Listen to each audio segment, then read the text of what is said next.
नमस्कार, मैं प्रेयसी। एक बार फिर आपका स्वागत है एपेक्स न्यूज़ इंडिया स्पेशल की इस खास पेशकश में। इस कार्यक्रम के जरिए हम आपको दुनिया की रहस्यमयी और अनोखी जगहों से रूबरू करवाते हैं। लखनऊ शहर अपनी शान और शौकत, तमीज़ और तहजीब के लिए पूरी दुनिया में जाना जाता है। आज हम आपको लखनऊ में स्थित हनुमान सेतु मंदिर ले चलेंगे, जहां पर अगर आप दर्शन करने नहीं जा पाते हैं तो पत्र भेजकर अपनी मनोकामनाएं पूरी कर सकते हैं। इस प्रसिद्ध मंदिर के बारे में ये भी मान्यता है कि यहाँ पर मांगी गई हर मुराद पूरी होती है। तो चलिए शुरू करते हैं और जानते हैं इस मंदिर के बारे में। लखनऊ में गोमती नदी के किनारे स्थित हनुमान सेतु मंदिर देखने में बहुत ही खूबसूरत है। इस मंदिर में जो भी दर्शन करता है वो कभी खाली हाथ वापस नहीं जाता, उसकी मनोकामना जरूर पूर्ण होती है। ये मंदिर नीम करौरी बाबा ने बनवाया था। बाबा नीम करौरी एक महान संत थे जो साक्षात हनुमान जी का अवतार माने जाते हैं। हनुमान जी की कृपा से उन्होंने भक्तों पर अपनी कृपा का चमत्कार भी दिखाया। हनुमान सेतु मंदिर में बड़े मंगल पर हजारों पत्र आते हैं जो हनुमान जी को चढ़ाने के बाद भूमि में विसर्जित कर दिए जाते हैं। आपको बता दें कि गोमती पुल बनने और हनुमान सेतु मंदिर की स्थापना से कुछ वर्षों पहले गोमती का जल स्तर बढ़ने के कारण हर साल खतरा बना रहता था। 1960 में बाढ़ के बाद बाबा की तपोस्थली और पुराने मंदिर के पास रहने वालों से स्थान छोड़ने के लिए कहा गया, जिसके बाद सभी ने जमीन खाली कर दी, लेकिन बाबा नीम करौरी नहीं गए। वहीं कुछ समय बाद सरकार ने पुल का निर्माण शुरू कर दिया और ये कार्य कोलकाता के एक बिल्डर को मिला। स्थानीय लोगों का कहना है कि बाबा की अनुमति लिए बगैर पुल बन रहा था, इसीलिए पुल बनने में बाधाएं आने लगी थी। उस दौरान बिल्डर काफी परेशान होने लगे और उसके बाद लोगों की राय पर बिल्डर बाबा के चरणों में गिर पड़ा और नीम करौली बाबा से उपाय पूछा। तो बाबा ने बिल्डर से कहा कि पहले वहाँ हनुमान जी का मंदिर बनाओ। इसके बाद बिल्डर ने बाबा की बात सुनी। इस दौरान एक तरफ मंदिर का निर्माण तो दूसरी तरफ पुल का निर्माण बिना किसी बाधा के होने लगा। बता दें कि 26 जनवरी 1967 को हनुमान सेतु मंदिर का शुभारंभ हुआ था। नीम करौरी बाबा की गिनती 20वीं सदी के महान संतों में की जाती है। उत्तर प्रदेश में फिरोजाबाद जिले के अकबरपुर गांव में बाबा का जन्म हुआ था। कहा जाता है कि बाबा नीम करौली को 17 साल की उम्र में ही ईश्वर के बारे में बहुत विशेष ज्ञान हो गया था। बाबा हनुमान जी को अपना गुरु और आराध्य मानते थे। बाबा जी ने अपने जीवन में करीब 108 हनुमान मंदिर बनवाए। मान्यता है कि बाबा नीम करौली को हनुमान जी की उपासना से अनेक चमत्कारिक सिद्धियां प्राप्त थी। आम आदमी की तरह जीने वाले बाबा नीम करौली अपना पैर भी छूने नहीं देते थे। ऐसा करने वालों को वो हनुमान जी के पैर छूने को कहते थे।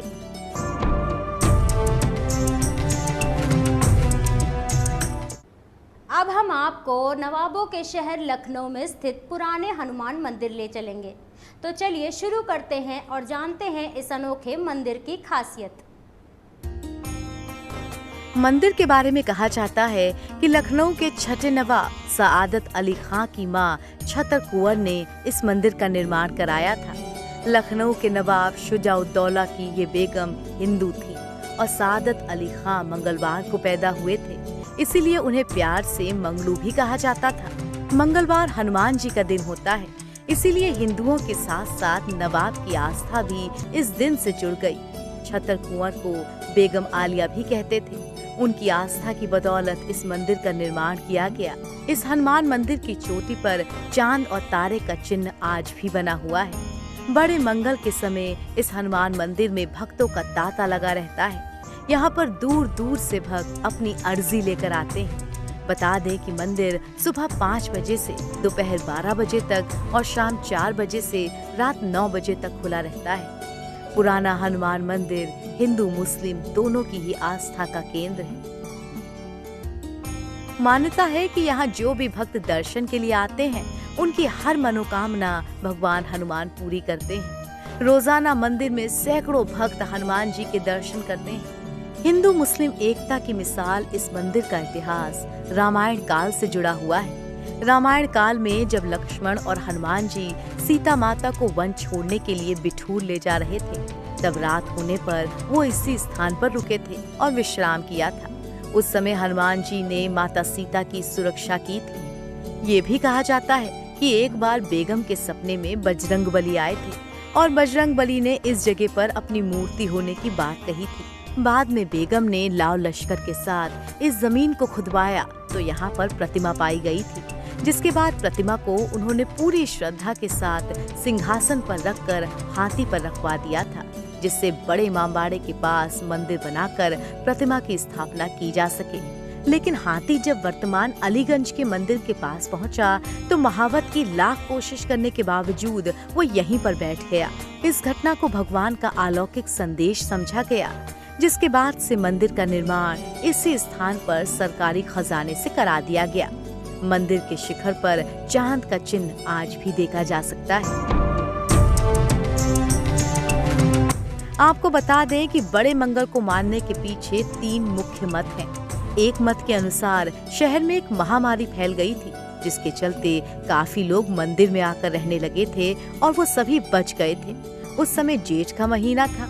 उसी दिन से ज्येष्ठ के मंगल को भंडारे का उत्सव होने लगा। दूसरे मत के अनुसार एक बार यहाँ पर इत्र का मारवाड़ी व्यापारी जटमल आया, लेकिन उसका इत्र नहीं बिका। नवाब को जब ये पता चला तो उन्होंने पूरा इत्र खरीद लिया। इससे खुश होकर जटमल ने मंदिर का जीर्णोद्धार करवाया था और चांदी का छत्र भी चढ़ाया था। कुछ लोगों का मानना है कि नवाब वादिद अली शाह के परिवार की एक महिला सदस्य की तबीयत बहुत ज्यादा खराब हो गई थी और मंदिर में दुआ करने से वो ठीक हो गई। तीसरे नंबर पर हम आपको लखनऊ के डालीगंज में गोमती नदी के तट पर बने मनकामेश्वर मंदिर के बारे में बताने जा रहे हैं। शिव पार्वती का ये मंदिर बहुत सिद्ध माना जाता है। कहते हैं कि मन से मांगी गई हर मुराद भोले बाबा पूरी करते हैं, इसलिए इन्हें मनकामेश्वर कहा जाता है।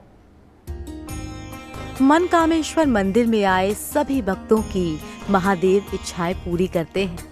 इस मंदिर को लेकर स्थानीय लोगों का कहना है कि माता सीता को वनवास छोड़ने के बाद लखनपुर के राजा लक्ष्मण ने यहाँ रुककर भगवान शिव की आराधना की थी, जिससे उनके मन को बहुत शांति मिली थी और उसके बाद कालांतर में महादेव मंदिर की स्थापना की गई।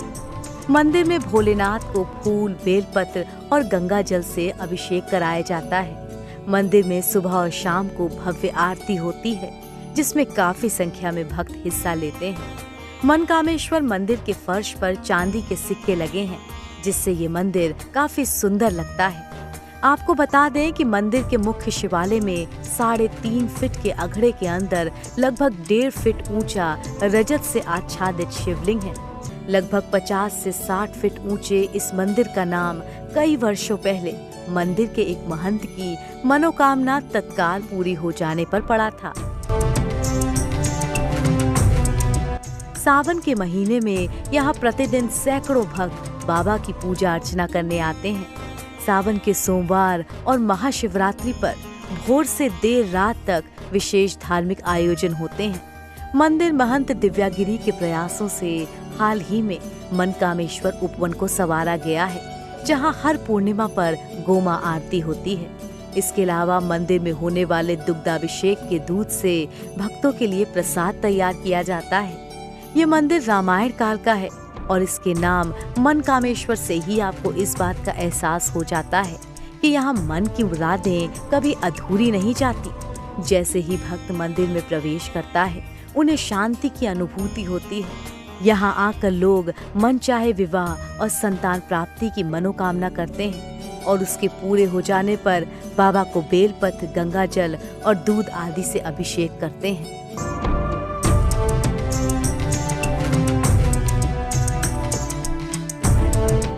अब आखिरी में हम बात करेंगे लखनऊ में स्थित कोनेश्वर महादेव मंदिर की। इस मंदिर के पीछे एक रोचक कहानी प्रसिद्ध है। चलिए आपको सुनाते हैं इस मंदिर की कहानी। अब आखिरी में हम बात करेंगे लखनऊ में स्थित कोनेश्वर महादेव मंदिर की। करीब 400 साल से पुराना ये शिव मंदिर लखनऊ के चौक इलाके में स्थित है। इस मंदिर में भक्त दूर दूर से पूजा अर्चना के लिए आते हैं। सावन के दौरान यहाँ भक्तों का तांता लगा रहता है। कहा जाता है कि यहाँ पर बाबा का जलाभिषेक करने से हर तरह के कष्ट दूर हो जाते हैं। यहाँ पर कई अन्य देवताओं की भी प्राण प्रतिष्ठा की गई है। लोगों का कहना है कि ये मंदिर कभी गोमती के पास हुआ करता था। जी हाँ, लोग इस मंदिर को त्रेता युग का बताते हैं। कहा जाता है कि बहुत समय पहले कौंडिल्य ऋषि भ्रमण के दौरान गोमती के किनारे से गुजरे थे। नजदीक की ऊंचाई पर भगवान को उन्होंने स्थापित किया। इस दौरान गोमती नदी मंदिर के नजदीक से बहा करती थी, लेकिन बाद में नदी अपने बहाव से दूर हो गई।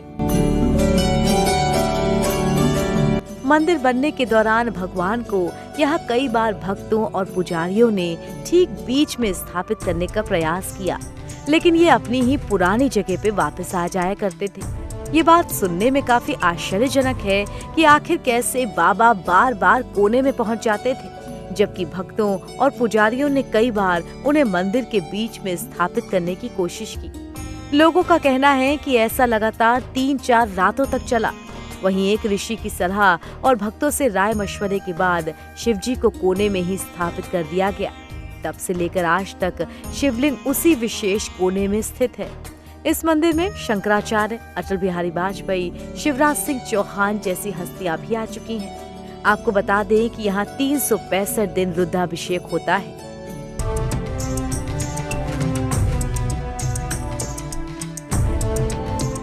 ये था हमारा आज का प्रोग्राम। अब हमें दीजिए इजाजत। आप हमसे YouTube, Facebook और Twitter पर भी जुड़ सकते हैं।